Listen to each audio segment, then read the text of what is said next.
শুভ দুপুর সবাইকে। আজকে তো শনিবার, আর শনিবার মানেই আমাদের বাড়িতে নিরামিষ। তো মামনি আর বাবা তো বাড়িতে নেই আজকে। আর আমি কি রান্না করেছি চলো তোমাদেরকে দেখাই।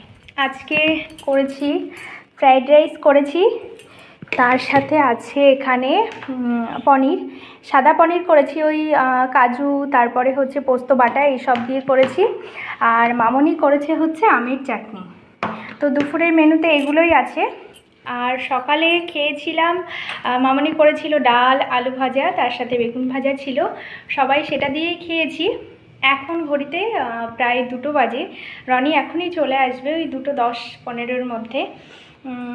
তো আজকে দুপুরের মেনু এগুলোই আছে। তার সাথে রয়েছে যেটা আমি প্রতিদিন খাই, সেটা হচ্ছে টক দই, বাড়ির পাতা টক দই, এটা রয়েছে। তো এগুলোই আজকে আমাদের দুপুরের মেনু। তোমরা জানিও তোমাদের কার কার বাড়িতে কী হয়েছে। পরের ভিডিওতে আবার কথা হবে।